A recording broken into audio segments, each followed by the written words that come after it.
Tomato 2 रुपये kilo. Tomato chips काय kilo भावाने मिळते? वेफर्स नाही बालाजी. हॅलो 10 ग्रॅम किती रुपयाला? 5 रुपयाला. त्याच्यात 10 रुपयातलं 2 रुपयाचं वेफर किंवा चिप्स असते आणि 8 रुपयाची हवा असते. हॅलो, लोक काय विकत नाहीत मला सांगा ना. एका बाबांनी तर काही भांडवल पदरचं न लावता नुसतं लोकांना एवढंच सांगितलं, हवा लो हवा छोडो. 70,000 कोटीचा मालक आहे आता बाबा. बाबा नुसतं लोकांना सांगितलं, सवेरे जल्दी उठो, सांस लो, प्राणायाम, अनुलोम विलोम, हवा लो हवा छोडो. 70,000 कोटी. आम्ही कुठे? आणि आमची पोरं आम्हाला दिवसातून आम्हाला ना 1000 मधले ना 800 फोन हेच असतात. साहेब मला एक धंदा करायचा आहे पण मला पैसे नाहीत माझ्याकडे भांडवल नाही आहे. भांडवलाचा विचार कधी केला आहे तेव्हा? आपल्या तरुण पोरांना विचारलं ना, फक्त तुम्ही सांगाव सर कोणाला बदलून काढायचं. याच्यात आपले ना मुंबईतली सगळी माणसं, मुंबईतून कर्जत कसारा हे अशी बाहेर बाहेर बाहेर सगळी गेली. मारामाऱ्या करायचं नाही. आपण मुरमुरे विकून सुद्धा पैसे कमवू शकतो. आपण जी भेळ खातो ना, भेळ, तुम्ही संगमनेरला जावा, ते मालपाणीत ना, मालपाणी ज्यांनी खूप माल कमवला तंबाखू विकून नुसती गायछाप जर्दा, संजय मालपाणी आमचे, त्यांची आहे. त्यांच्या भेळीच्या ब्रँडला लाह्या लागतात. लाह्या, त्या लाह्या किती रुपयाच्या विकतो तो पोरगा? आपला मराठी पोरगा आहे. लाह्याचं होलसेल कॉन्ट्रॅक्टमधून त्या पोराला वर्षाला किती रुपये मिळतात माहिती आहे का? मुरमुरे भडंग नुसते लाह्या 4 कोटी रुपये वर्षाचा नफा आहे त्याचा, लाह्या विकून. आता ते छत्तीसगडमध्ये निवडणुका झाल्या, तिथं सरकार पलटी झालं. तुम्हाला याचं कारण सांगतो. छत्तीसगडमध्ये एक इलाका आहे, जसं आपल्याकडे पश्चिम महाराष्ट्र, कोकण, विदर्भ, मराठवाडा, जसं बुंदेलखंड नावाचा एक भाग आहे. गरिबी एवढी प्रचंड आहे की गायीनं जर शेण टाकलं तर त्या शेणातले दाणे वेचून त्यातले आणखी काय भाकरी करता येईल का किंवा शिजवून खाता येईल का, एवढं प्रचंड दारिद्र्य. मला सांगा तिथले लोक काय करतील? एवढे आपण जर धर्मशाळा उघडून ठेवली तर त्यांच्यासाठी सुवर्ण संधी आहे ना. माझं हेच म्हणणं आहे महाराष्ट्रातल्या तरुणांनो, जर छत्तीसगडमधला बुंदेलखंडमधलं ते सगळं इथं येतंय, मग महाराष्ट्रातल्या, विदर्भ, मराठवाड्यातल्या, मुंबईत का येऊ नये आणि स्वतःचा उद्योगधंदा का करू नये? आणि आपल्याला तर शिवाजी महाराजांनी एवढं सगळं, एवढी सुवर्णमय भूमी तयार करून ठेवलेली आहे. फक्त आम्ही ज्यावेळी पोरांना सांगतो ना, अरे तू लाव चहाची गाडी, तू लाव वडापावची गाडी, तू विक समोसा, विक पाणीपुरी, तो म्हणतो साहेब पटतंय सर तुमचं म्हणणं बरं का, पण आम्ही पाटील आहे ना. काय प्रॉब्लेम आहे आमचा? आम्ही पाटील आहे ना साहेब. आणि एखाद्या पाटलाला जर तुम्हाला भिकेला लावायचं असेल ना, तर फक्त त्याला दिवसातून 50 वेळा एवढंच म्हणायचं, काय पाटील कसं आहे, लगेच 4 चहान रे, 5 चहान रे, मिळेल ते चहावारी फुकट. कंगालच करा त्याला, नुसतं पाटील म्हणायचं. हल्ली मी तर रस्त्यात कुणी जरी दिसला ना, लगेच त्याला म्हणतो काय पाटील, सर चहा घेताय का? आमची खानदानी सवय, पाटील म्हटलं ना घर विकीन, पण चहा पाहिजे. जो पोकळ रुबापैकी नाही, अरे देशमुखाचा पोरगा काय, पाटलाचा पोरगा काय, मराठ्याचा पोरगा काय, ब्राह्मणाचा काय, हे सगळ्या मराठी माणसांनी मिळून आता एकमेव तडाखा लावला पाहिजे. जे काय करायचं स्वतःचा उद्योगधंदा करायचा.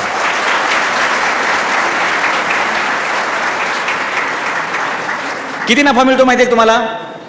बुर्जी पाव विकणाऱ्या पोराचं वर्षाचं उत्पन्न 41 लाख रुपये. वडापाव विकणाऱ्या पोराचं उत्पन्न आहे वर्षाला 51 लाख रुपये. हे पाणीपुरी वगैरे विकतात ना, तुम्हाला छोटे छोटे वाटतात वडापाव वगैरे, किमान 20 लाख रुपये वर्षाचे छापतात. आणि आम्ही काय म्हणतो, आमच्या बाळ्याला ना गोदरेजमध्ये नोकरी लागली, 13,000 रुपये पगार आहे. 30 दिवस राबल्यावर 13,000 पगार. इथं 20 लाख रुपये ते पोरगं घेऊन जाते. आणि ती राहतात एकदम साधी बरं का, अजिबात माज नाही काय नाही. तुम्ही 2 कानाखाली जरी मारले ना तरी जी साहब गलती हो गया फिर से नाही करेगा. कारण जर ते बुंदेलखंडात परत गेलं तर गाईचं शेणातले दाणे उचलून खायच्यात, त्यापेक्षा इथं फक्त 2 मुस्कडात खायच्यात. लक्षात घ्या, ही नम्रता त्यांच्यात त्याच्यामुळे आलेली आहे की तिथं जाऊन उपाशी मारावं लागेल. आपल्या इथं काही टिकलं नाही मुंबईत. आपण काय म्हणतो, नाही झालं मुंबईत तर काय हरकत नाही, परत गावाला जाईल. तर गावी आईबापाने ना हातात बांबू घेऊन उभं राहिलं पाहिजे. परत गावाला यायचं नाही जोपर्यंत तुझ्याकडे मर्चडीज गाडी नाही आणि मुंबईत 10 कोटीचा फ्लॅट घेत नाही. अजिबात येऊ नको इकडे. तू आम्हाला पोरगा नाही असं समजून आम्ही तो वांझोट्यावर असं समजून सोडून देऊ, आणि नाहीच परत आला तर यावाय परत प्रयत्न करू. कशाचा? मुलाला उद्योजक करण्याचा. तुम्हाला काय वाटलं? हल्ली ज्याला ज्याला एकुलते एक पोरग आहे ना, ती कार्टी आईबापाला ब्लॅकमेलच करतात. आणि ते हा पिक्चर बघितला ना आता, त्या लहान पोराचा कुठला पिक्चर आला,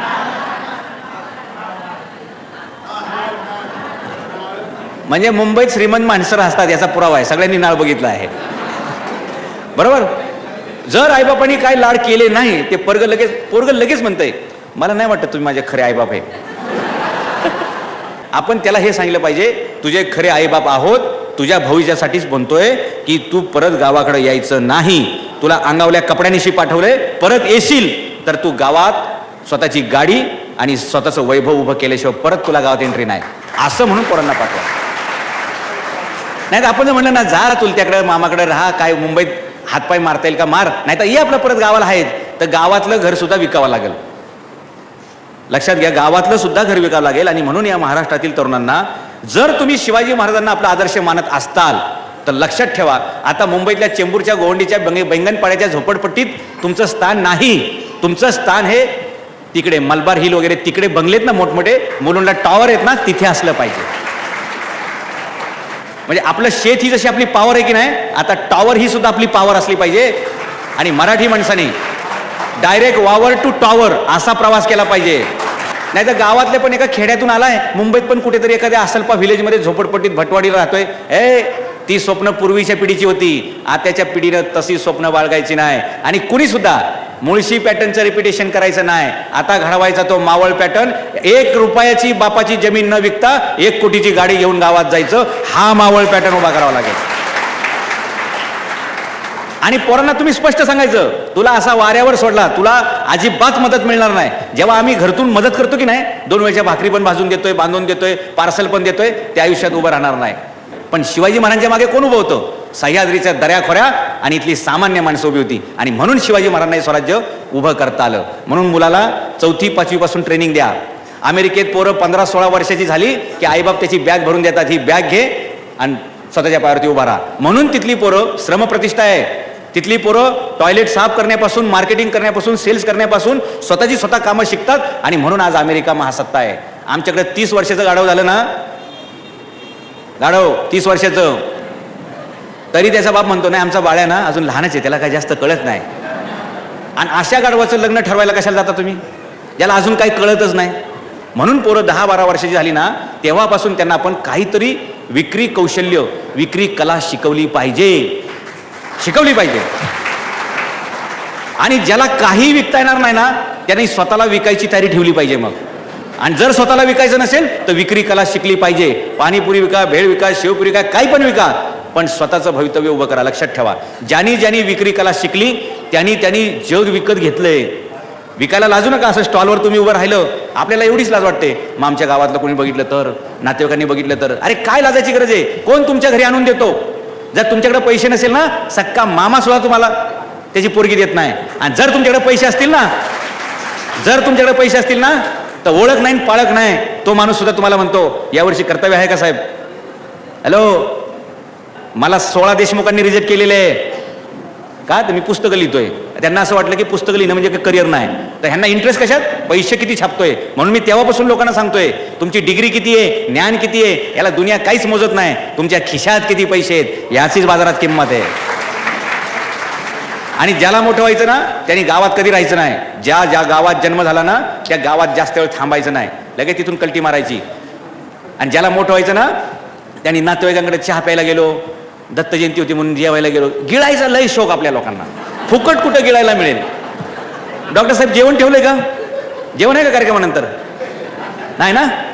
बऱ्याचशा ठिकाणी तर कार्यक्रमाला गर्दी करायची म्हणली ना तर आयोजकांचा एकच फंडा असतो, कार्यक्रमानंतर सुग्रास भोजन आहे. त्यांचं लक्ष तिकडंच असतं की एकदाच ह्याचं संपू द्या, गिळायलाच. लिहा बरं तुम्ही की लग्नाचं आयोजन केलेलं आहे, प्रत्येकाने अक्षता पडल्या की घरी जेवायला आपापल्या जावं. बघा तुम्हाला कळेल तुमचे नातेवाईक किती आहेत, खरे नातेवाईक किती आहेत. आणि लग्न म्हणल्यावर बायकांना तर लय मजा असते की एकदाच एक दिवस फुकटचं जेवायला मिळेल, नाही तर दररोज आपलं ते जेवण बनवणे, भांडी धुणे ह्याच्यात आपलं आयुष्यच गेलं. म्हणून बायकांचा आग्रह असतो जर आपण त्यांच्या लग्नाला नाही गेलो तर आपल्या मुलांच्या लग्नाला कोण येईल, असं बायकांचं म्हणणं असतंय. ऍक्च्युली म्हणणं असतं की मिळते ना फुकट गिळायला, 500 रुपयाच्या आहेरात हॉटेलमध्ये गेलो तर किती रुपये लागतील? किमान 3-4 हजाराला लागेलच, काय असेल ते.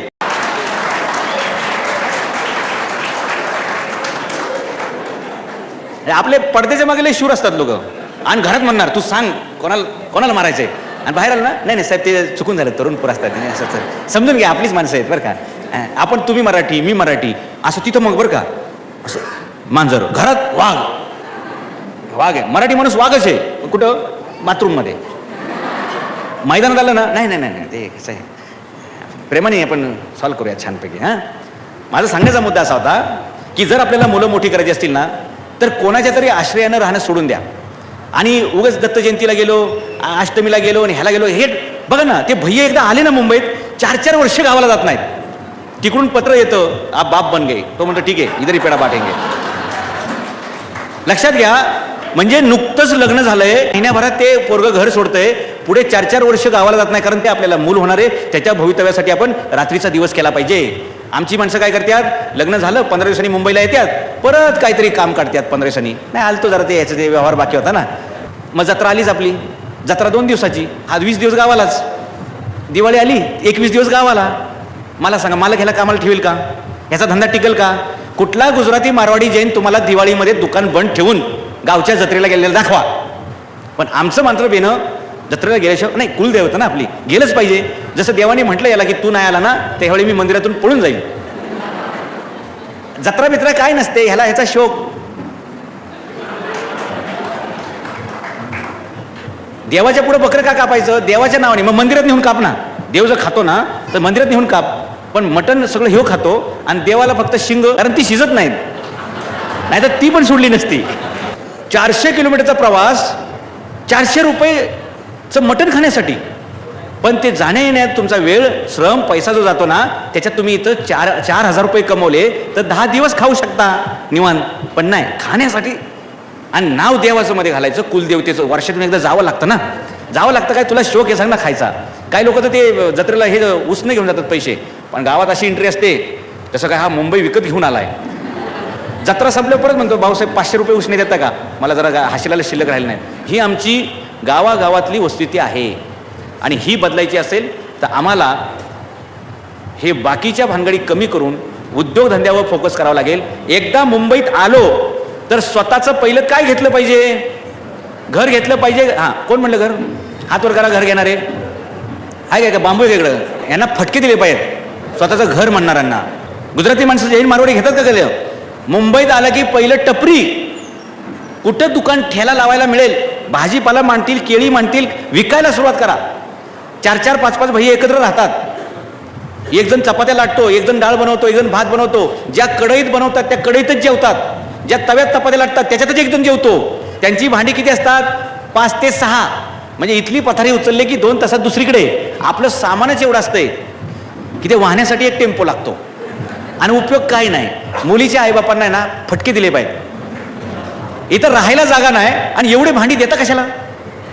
डबे डुबे टोप बीप अमुक दम. अरे राजा, पूर्वी दुष्काळ असायचा, पाणी कमी असायचं, पाणी साठवण्यासाठी, धान्य साठवण्यासाठी वस्तू नव्हत्या. म्हणून मुलीचे आईबाप आवर्जून 5 टप, 5 डबे, शेतात जे काही पिकल तेवढं सुरक्षित तरी ठेवण्यासाठी डबे डुबे देतोय. आता इथं घरपोच मिळतंय, स्विगी.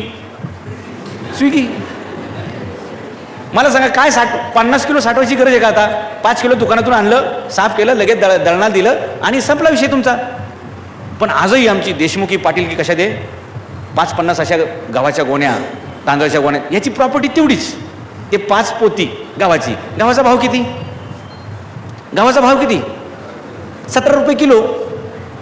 एका पोत्यात किती? 50 किलो. 5 पोतीचे किती झाले? 17 रुपये किलो गुणिले 50, 100चं पोतं पकडतो मोठं. आपण मोठे लोक आहे.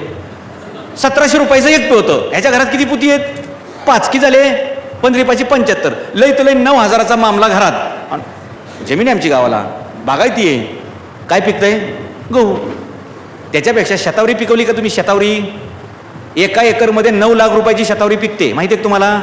पाणी कमी लागतं, माळ रानावर पिकते. आणि आमचे शेतकरी विचारतात, सर काय शेती करू? पहिली याची शेती कर, याची. इथं नांगरणी पहिली कर, मग ते पिकल.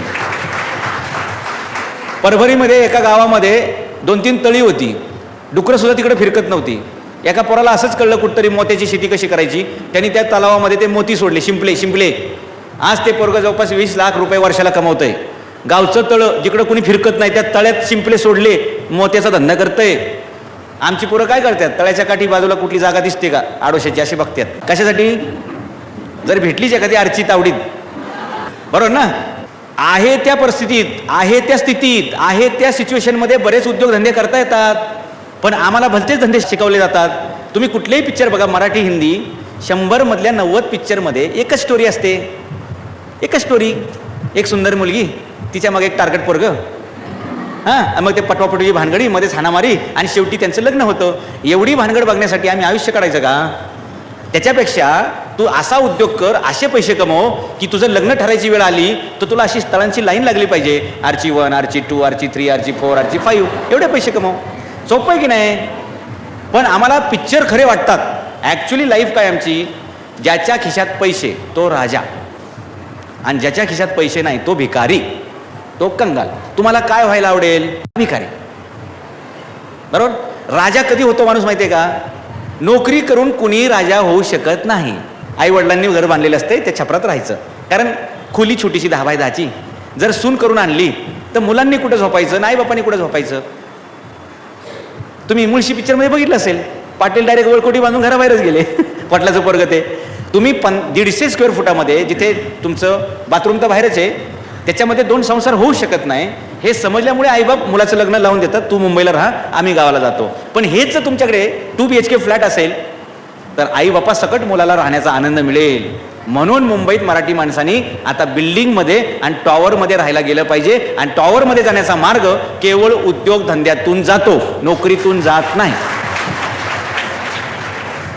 माझा एक सायनला फ्लॅट आहे एवराड नगरला, 14व्या माळ्यावरती. त्याचं मला 15,000 रुपये भाडं मिळतं.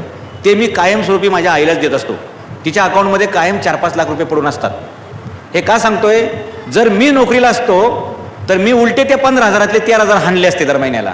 आई जरा कडके बरं का, जरा पाठव ना, जरा पोरांची फी भरायची राहिली आहे, अमुक राहिली आहे. हे नाही, उलटं मी तिला विमानाने गेल्या वर्षी दिल्ली, आग्रा, मथुरा, वृंदावन सगळं दाखवलं. हे कधी होऊ शकतं? हे कधी होऊ शकतं? जर तुम्ही उद्योजक असताल तर. आत्ता मी एप्रिल आणि मे मध्ये तुम्हाला सांगतो, जगातले 12 देश फिरून येणार आहे. 12 देश. आपण पूर्वी काय म्हणायचो? हा माणूस लय मोठा आहे बरं का, लय माणूस चतुर आहे. काय? 12 गावचं पाणी पिलेलं आहे. अरे त्यावेळेचं एक गाव म्हणजे आजचा एक देश आहे, कारण विमानाने 2 तासात तुम्ही ह्या देशातून त्या देशात जाता. आणि म्हणून तुम्हाला जर वाटतंय ना आपल्या मुलांनी मोठं व्हावं, एकदा तरी त्याला विमानात बसवलं पाहिजे आणि एक तरी देश तुम्ही त्याला फिरून आणलं पाहिजे.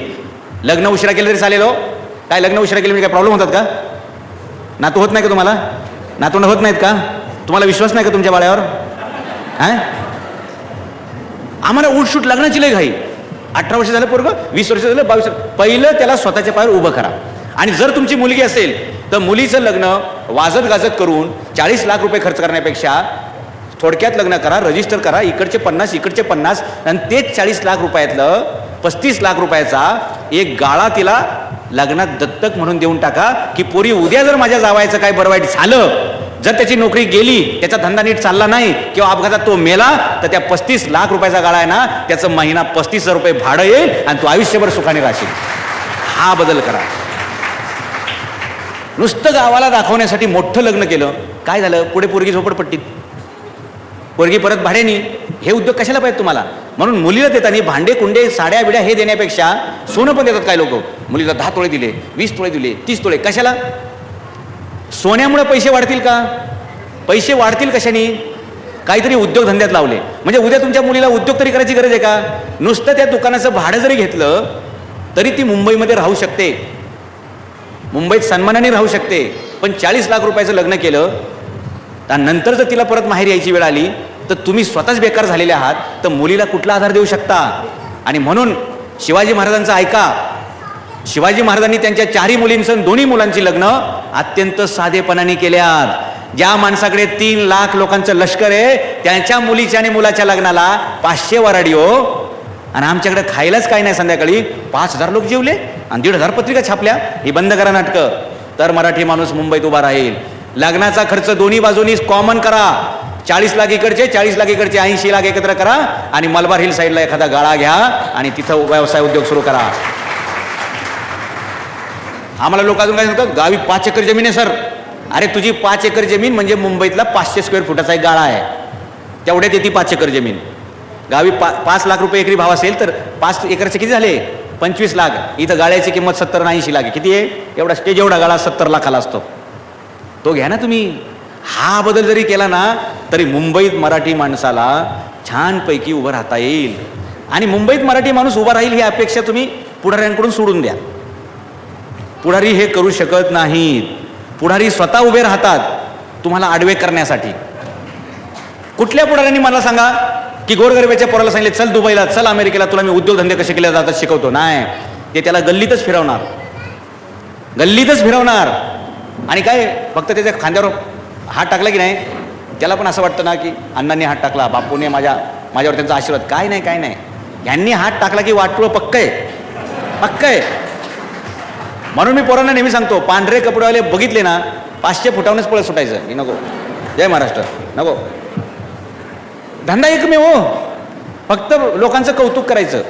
आमच्या एका मित्राने पुरंदरमधून निवडणूक लढवली होती आमदारकीची. आता काय करतो तो माणूस माहिती आहे का? बकऱ्या चारतो, बकऱ्या. गेले ना सगळे पैसे निवडणुकीवारी. ह्याला वाटलं मी आमदार होईल. अरे लोक एवढी हुशार आहेत, सकाळी एकाचा भात खात्यात, दुपारी दुसऱ्याचा पुलाव, संध्याकाळी तिसऱ्याची बिर्याणी, रात्री दुसऱ्याची दारू पितात आणि चौथ्यालाच मतदान देतात. ती पण गॅरंटी नाही कोणाला दिली मतं. अशा सिच्युएशनमध्ये तुम्ही तिकडं न जाता जेवढी ताकद तुम्ही राजकारणावरती लक्ष केंद्रित करता की नाही तेवढीच ताकद तुम्ही एखादा छोटासा स्टॉल, टपरी याच्यावर फोकस करा. तुम्हाला 3 वर्षात लक्षात येईल की तुम्ही मुंबईत स्वतःचं हक्काचं घर फ्लॅट टॉवरमध्ये विकत घेऊ शकता. चाळ आणि झोपडी हे आता बंद करा. कारण चाळीत जर तुम्ही गेले ना तर परत गाळ्यातच जाणार आहे. सुरुवात म्हणून चाळ ठीक आहे, पण आयुष्यभर चाळीत राहायचा, उद्योग करायचा नाही. कारण चाळ म्हटलं की आला परत तेच उद्योग. एकमेकाची स्पर्धा आली. गणपती मंडळाचा अध्यक्ष होणे याच्यासाठी मारामाऱ्या, उत्पन्न काय? 0. आहेत ना बरेचसे प्रकरण तुम्हाला झाले असतील, कळले असतील तुम्हाला. मुंबईतल्या बहुतेक मारामाऱ्या गणपती मंडळाच्या होतात हे माहिती आहे तुम्हाला. मिरवणुकीवरून. मिरवणूक कोणाची? गणपतीची. मारामारी कोणाची? भक्तांची. मंडळ कोणाचं? पक्षाचं. मिलं कोण? कार्यकर्ता. बघा तुम्ही कुठलंही. हे सगळे पुढारी का स्पॉन्सरशिप देतात मंडळांना?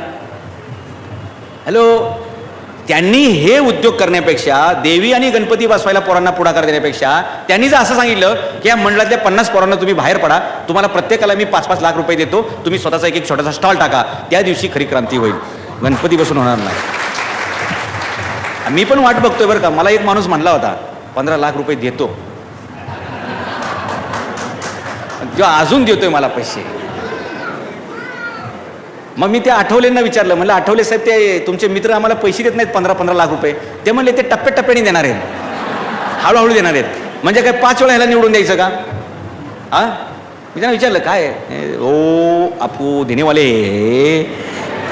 लेकिन एक साथ देने को रिजर्व बैंक हमको दे नहीं रही है, तो हम आपको देंगे, जरूर देंगे. मग त्यांना विचारलं तुम्ही कोणाबरोबर आहे? ते म्हणले अभी तक हवा देखा नहीं है, तो जिधर हवा होगा तो हम उसके साथ जाएंगे.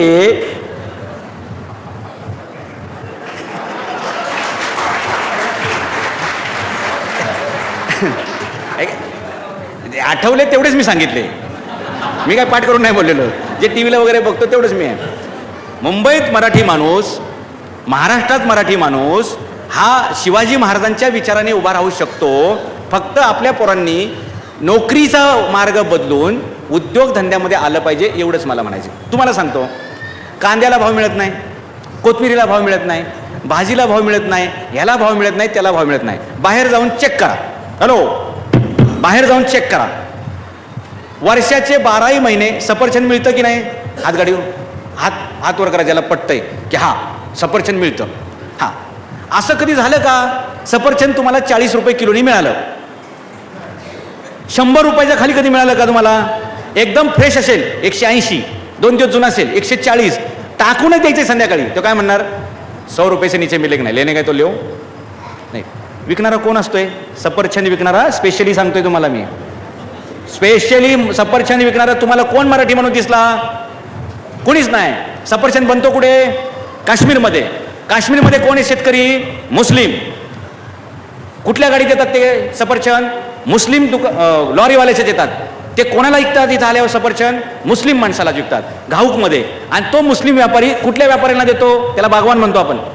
सगळ्या हातगाड्यांवरती फळं विकणारे कोण समाजाचे लोक आहेत? ते मुस्लिम बांधव आहेत. बरोबर. माझा ह्यातला सांगण्याचा मुद्दा एवढाच आहे की ते तिकडून आणताना सफरचंद आणतात जातानी गाडी काय मोकळी नेतात का? नाही, जातानी कांदे नेतात, बटाटे नेतात, कारण काश्मीरमध्ये बाकीची शेती होत नाही. म्हणजे लॉरीचा, पेट्रोलचा, डिझेलचा बरोबर उपयोग करतात. सफरचंदचा भाव 100च्या खाली का येत नाही? त्याचं कारण असं की जर आम्ही 100च्या खाली विकलं तर माझा काश्मीरमधला जो पिकवणारा शेतकरी आहे त्याचं नुकसान होईल, म्हणून ते 100च्या खाली विकत नाहीत. मराठी माणसाचा कांदा, भाजीपाला, टोमॅटो खाली का येतो? कारण पिकवणारा मराठी आहे, खाणारा मराठी आहे, पण मधली साखळी मात्र अजून मराठी माणसाची उभी राहिलेली नाही, म्हणून भाव पाडले जातात. आणि जर भाव पडू नयेत असं तुम्हाला वाटतं तर भावाभावांनी एकत्र या, एका भावानी शेती करा, दुसऱ्या भावानी मुंबईत स्टॉल मांडा, की डायरेक्ट माझ्या शेतातून, डायरेक्ट माझ्या टपरीवर, डायरेक्ट माझ्या हातगाडीवर. बघा तुमचा भाव पडतोय का? पडणारच नाही. तुम्ही शेतात टोमॅटो लावता तोपर्यंत 40 रुपये किलो असतो, आणि जेव्हा तो लाल व्हायची वेळ येते डायरेक्ट 4 रुपयावर येतो. हे गणित दरवर्षी. तरी अक्कल नाही, तरी टोमॅटोस, तरी कांदाच. कशाला कांदा लावायचा मला सांगा? आणि लावला ना तर कांदा लावायच्या अगोदर पहिले स्वतःचे शीतगृह तयार करू, की जर भाव 2 महिने मिळाला नाही तर जेवढी मला किंमत पाहिजे ती मिळत नाही तोपर्यंत कांदा मिळणार नाही. अहो, कांद्यामुळे सरकार पडतं, कांद्यामुळे सरकार बदललं जातं. म्हणून तुम्ही कांदा नीट सांभाळायला शिका, म्हणजे तुमचा वांदा होणार नाही. कांदा शिका. वस्तू तीच आहे. आज विकाय गेले 2 रुपये किलो, पण 2 दिवस दम धरा 4 रुपये किलो, 10 दिवस दम धरा 10 रुपये किलो, 2 महिने दम काढा 40 रुपयांनी कांदा जातो. पण आम्हाला घाई असते मार्केटपर्यंत न्यायचं, पण तिथं विकायचं कोणाला? पंजाबमधले शेतकरी डायरेक्ट लॉरी भरून गहू घेऊन येतात आणि इथं मुंबई पुण्याच्या कुठल्याही रस्त्यावर लावतात आणि डायरेक्ट गहू विकतात की नाही? 25 रुपये 30 किलोनी. बघा ना, तांदूळ पण विकतात ते, डायरेक्ट अख्खी लॉरी घेऊन येतात. आमचा मराठी माणूस असं का करत नाही की माझ्या गावात टोमॅटो पिकला, डायरेक्ट टेम्पोच भरला आणि मुंबईत घेऊन आलो? बरं, आपले जिथं मित्रमंडळी ओळखीचे आहेत, लावा ना तिथं टेम्पो. फ्लावर आला तर अख्खा फ्लावरच घेऊन या, टोमॅटो अख्खा टोमॅटोच घेऊन या. काही लोक तिथं गावातच ते रस्त्यावरती, बघा, म्हणजे मला कुठल्या संघटनेबद्दल काय बोलायचं नाही, पण काही लोक दरवर्षी राडा करतात. काय? शेतकऱ्याच्या ऊसाला भाव मिळाला पाहिजे. किती भाव मिळतो ऊसाला? 2000 रुपये टन, 2500 रुपये टन. तुमच्याच शेतात पिकलेला ऊस, रिलायन्स बंधू नावाचे बंधू आहे तिथं, काळूबाळूची जोडी आहे मुंबईत एक, मुकेश आणि अनिल. रिलायन्सचे मॉलमध्ये हे ऊस विकतात. असं एवढीशी डबी असते, 189 ग्रॅम, म्हणजे 189, त्याच्यात पण 11 ग्रॅम चोरी, 200 ग्रॅम पूर्ण नाही. 39 रुपयाला विकतात. रफ पकडतो 200 ग्राम ऊस, तो कापलेला असे छोटे पीस केलेले असतात, आणि ते 200 ग्राम ऊस, म्हणजे मी 11 ग्राम माझ्या पदरचे वाढवले बरं का, कारण आपण शेतकरी असल्यामुळे थोडंसं पसाभर जास्त द्यायची आपल्याला सवय आहे, तसं मी आगळ पगळ मत मांडतोय. 200 ग्राम ऊस 40 रुपयाला. 1 किलो कितीला झाला? 1 किलोचा भाव काय झाला? 200 रुपये. टनाचा भाव सांगा आता. 200 रुपये किलो. टनाचा भाव किती? 2 लाख रुपये. हॅलो, टन म्हणजे 1000 किलो असतात साहेब. 1000 गुणिले 200, 2 लाख रुपये किलोनी अंबानी ऊस विकतोय मॉलमध्ये, आणि आमचा शेतकरी अजूनही डोकी फोडून घेतोय. ऊसाला भाव मिळाला पाहिजे. कुठं? साखर कारखाना. कशाला तिथं साखर कारखान्याला गाळपाला देतोय? इकडे ये ना, मुंबईमध्ये जरा काप, असं डेकोरेशन कर आणि विक ना. 20,000 रुपये किलोनी मिळाले तरी काय वाईट आहे तुला? तो टनाला किती विकतोय? 2 लाख रुपये. तुला 20,000 मिळाले तरी काय वाईट आहे? टनाला 2,000 रुपये घेण्यापेक्षा टनाला 20,000, 10 पट झाली ना किंमत. पण हे करावं लागेल.